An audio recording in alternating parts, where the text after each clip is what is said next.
A warm welcome to all listeners on this episode with me, Kids Life Coach Monique Engelbrecht. Now, this two-part episode is quite the special one, as I have invited mommies who have enrolled their children in a life coaching program with me to coach their children who previously struggled with things like concentration, regulating their emotions, communicating effectively. They had struggles with sibling rivalry, struggled to interact with groups and in a social environment. Their children have embraced the entire coaching journey, and these parents so willingly share their feedback, thoughts, concerns, and overall experiences with you. In part one, we discuss why they chose a life coach for their kids and what the experience was like. And in part two, we discuss the difference between parenting and life coaching and how the whole family grew from the entire experience. Every child and family is so unique, and I trust that this episode will be of value to all parents out there, because often we think we're alone going through the frustrations and challenges, but I believe each parent can relate to many of the experiences that these moms so willingly share. Let's start off by giving a short introduction of your story, how you came to the decision of choosing to give your child their very own life coach. Perhaps just give a background of your child's age, the concerns you came to me with, why you chose a life coach for your child. So when my daughter was in kindergarten, three of her best friends immigrated, and it left her with the feeling of they left her. So she was emotionally very insecure, and she didn't know how to deal with the emotions, and that kind of ran over into any time that she would play outside with friends or just, play with friends. If they didn't want to do what she wanted to do, she would be over emotional about every small little thing. And there's no textbook for how to be the perfect parent or just for how to be a parent. So I don't know how to connect with her on her emotional level. And I tried my very best and it didn't work. So I got some professional help, to someone that can connect with her emotionally on her level and knows, what to say, when to say it, how to explain things to her so she can understand and start to deal with her emotions better. So that's why. And she's 7. She was 6 years old then when we started. So that's why we decided to do it.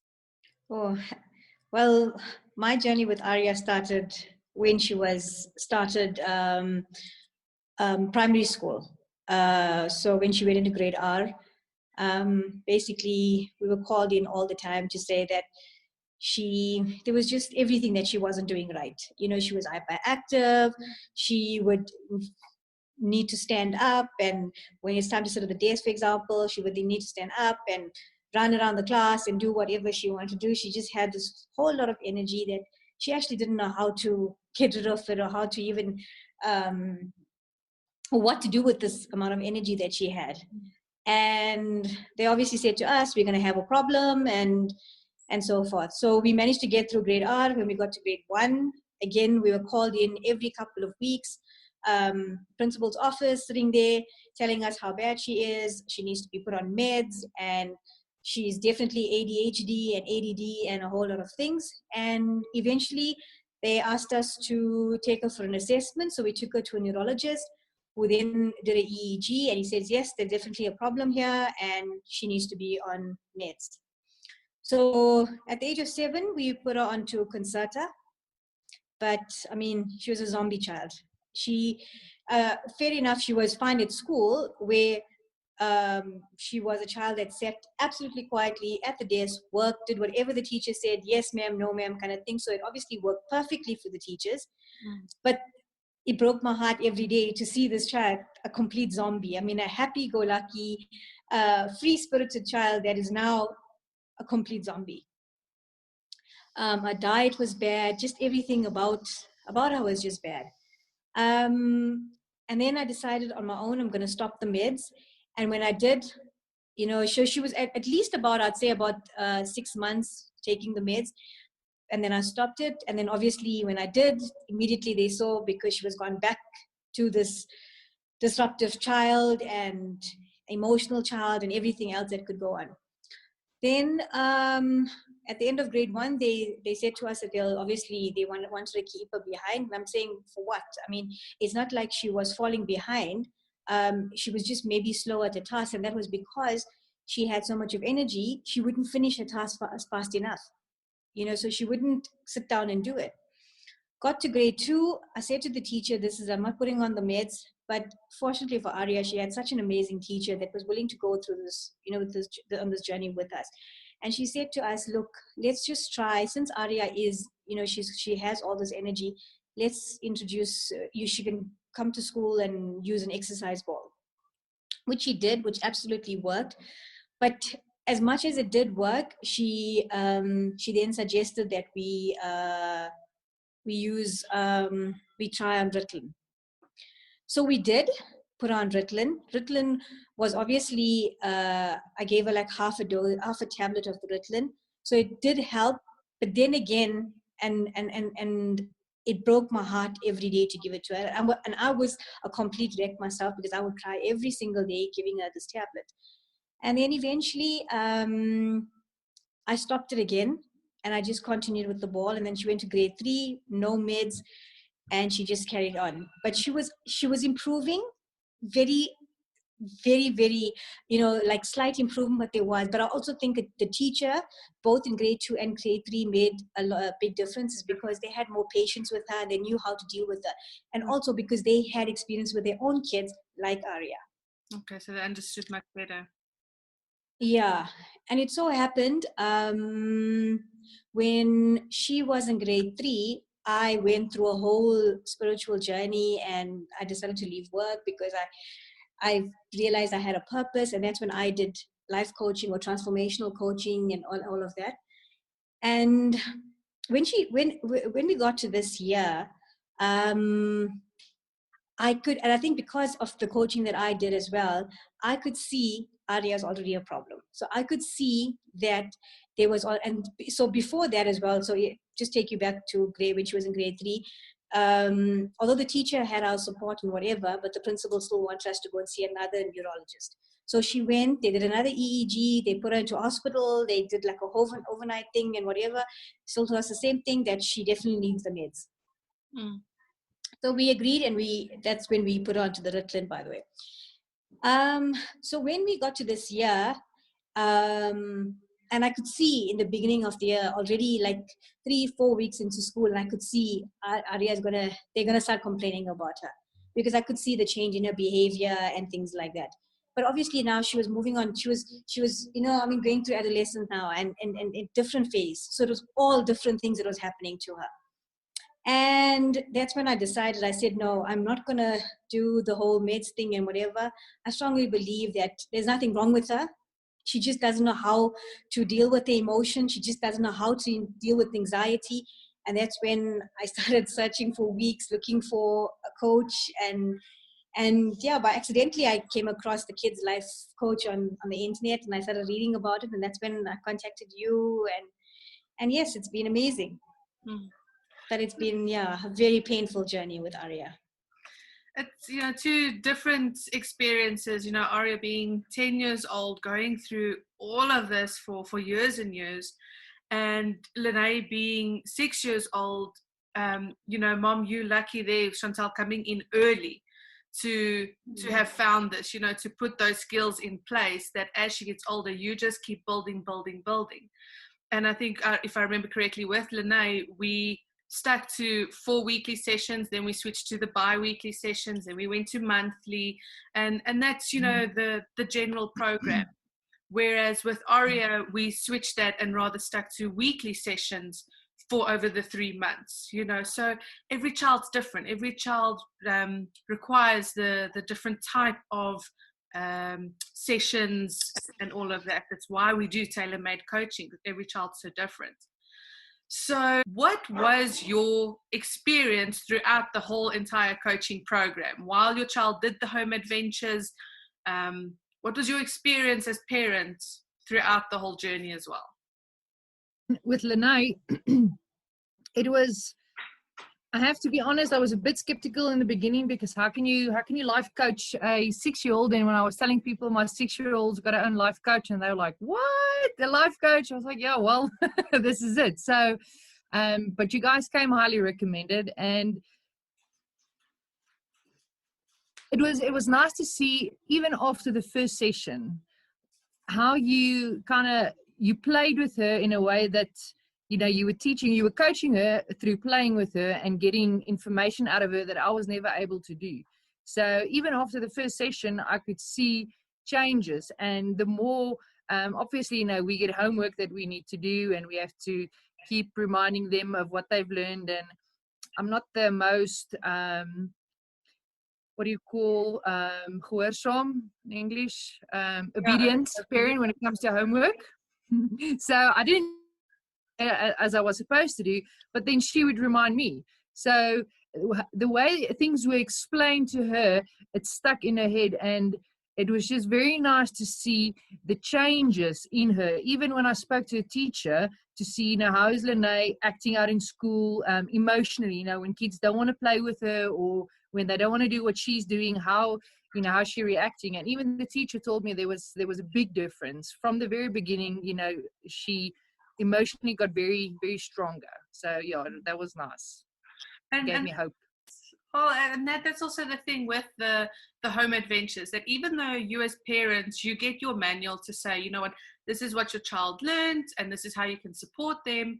End of the day, the responsibility still lies with the child. They need to do their stuff. So you're just a bonus support at home. The coaching should be easy and enjoyable and a fun thing, not extra work. And we've already, let's face it, we've got enough things to do in the little hours of in the day that we have. So yeah, there's already so much going on that it must be easy and it must work for your routine.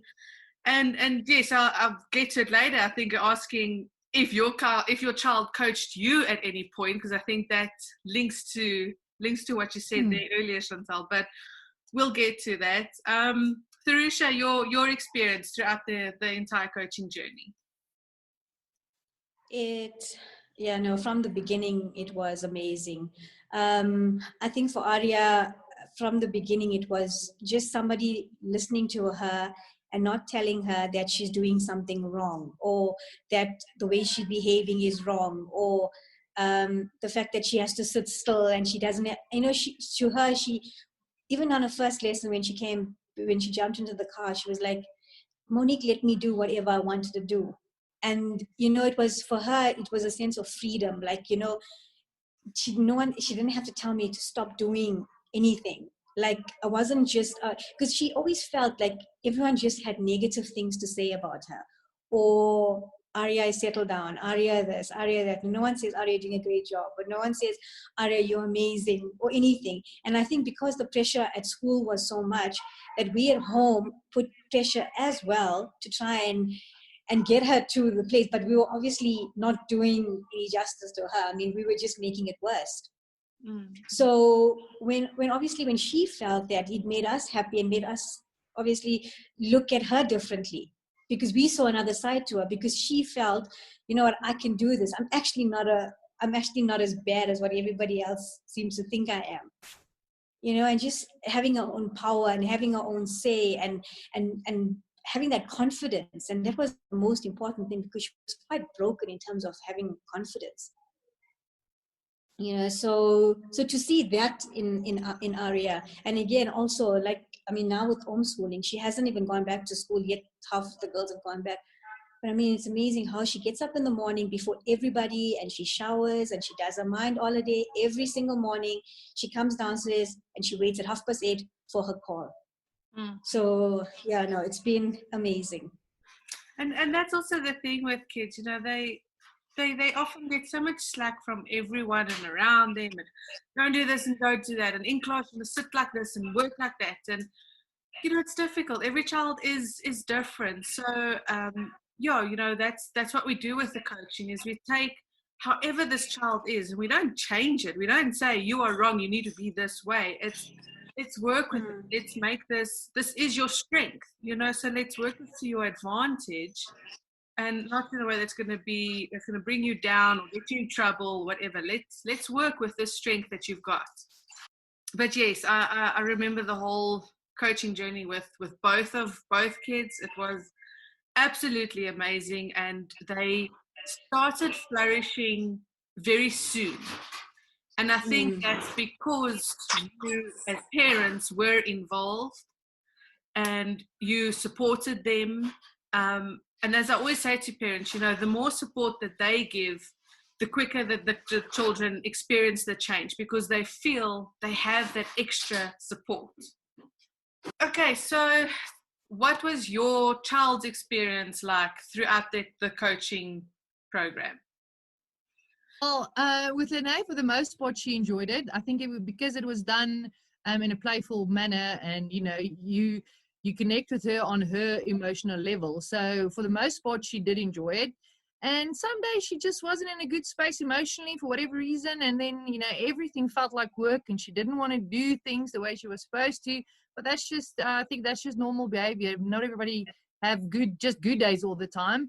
But no, Lene, she did enjoy it, and I know she learned a lot, because what she told me when she got home, with especially she would talk about the inside world and the outside world. I mean, she taught me a lot, to tell you the truth, and it gave me tools again to still, and I know we'll get to that, but still today to be able to help her, through what she learned. And then she would come home, because I mean, I think I was in one or two sessions with her. I think my mother-in-law was there for the most part, because I had to work. So whatever I knew was from what Lene told me, and obviously the feedback then you gave me after the sessions. But Lene was so involved in such a way that I could get a lot of feedback from her without even having to go through the feedback you gave me. So she really did enjoy it, and it stuck with her. Mm-hmm. Yeah, I remember there were a couple of days where die gemoed was nie daar nie. Her whole demeanor was just, I'm not list for this, and I want to be sad. She'd actually say that to me. I like being sad, and we'd work with it, in the session. It was actually so fun, and those were the times that it was so much more real. She'd really just open up and look at me like with this little hand on the hip, and she'd really tell me what's going on in her mind, just as is, because that's just how she was feeling that day. And again, that's the thing. Sorry, I'm interrupting you there, but that's the thing. Before the sessions, she would have emotions and not even know how to say, well, I'm feeling sad, or I'm feeling angry, or I'm feeling happy. She would just feel bad, and I would ask her what's wrong. And then it would just be tears and this and that. Where when she started with you, she, like you said, she would, I want to be sad now, but now she knows about that emotion, and she's like, but now today I'm happy, or today I'm angry. So that was a good thing. And sometimes I remember we made up a feeling. I cannot remember that feeling word, but we made up a feeling that combines a little bit of joy and a little bit of sadness, and just when we're feeling very weird sometimes, where we don't know what we're feeling, we actually came up with such a fun word, and I wish I could remember. But yeah, that's just the thing, meet them where they are, because they are just as confused. As adults, we also sometimes think, what's going on? What am I feeling? How do I deal with this? That little 6-year-old and 10-year-old, they feel the same thing, so we need to be patient with them as well, just as we expect it for ourselves. Theresa, your child's experience throughout the coaching.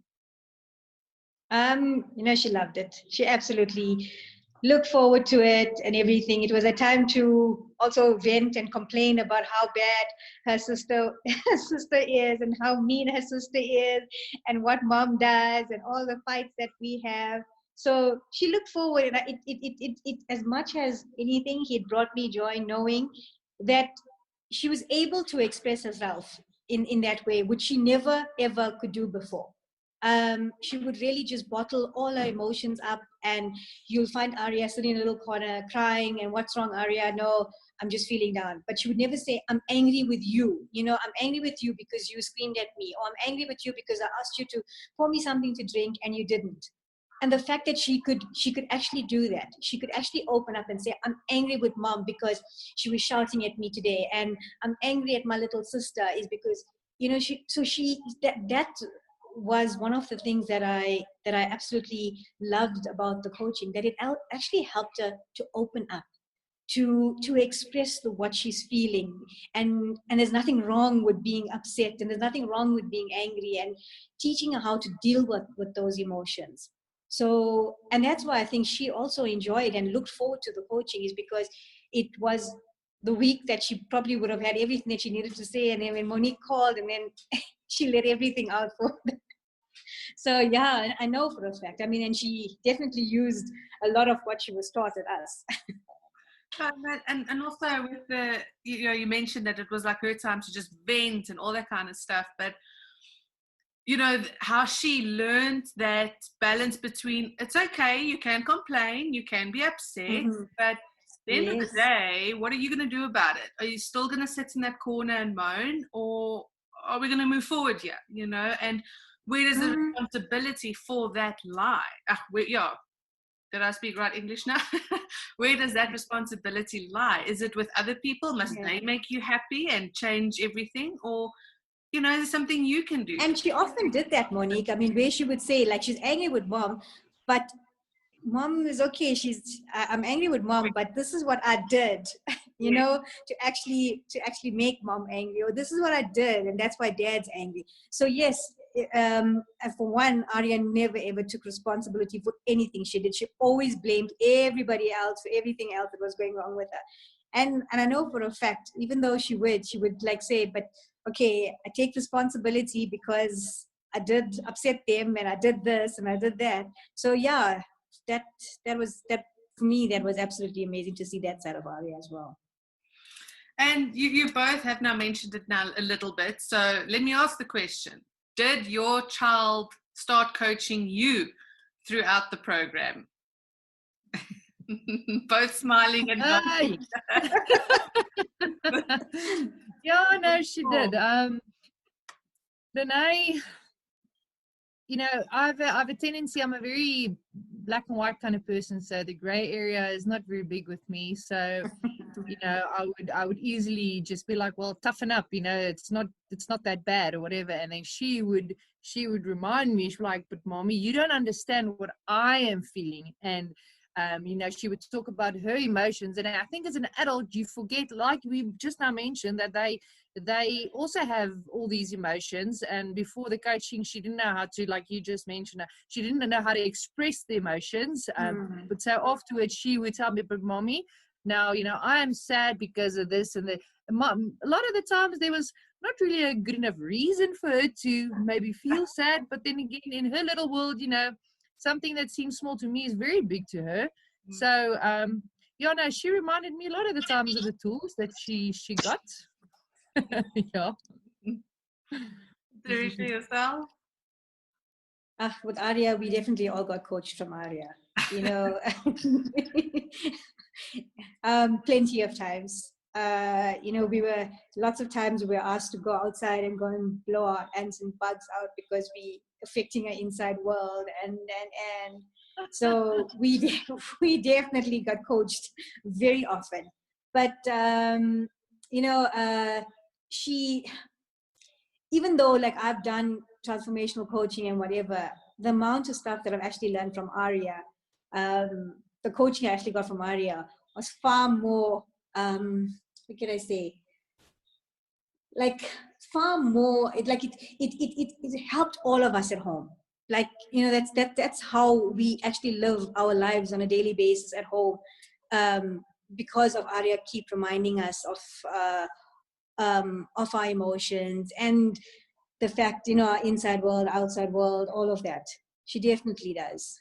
Yeah. I'm glad you mentioned that, because at the end of the day, it is a family approach, that even though I focus just on the child, that child feels so proud of all these things that they're learning, and they can't wait to go share it with you.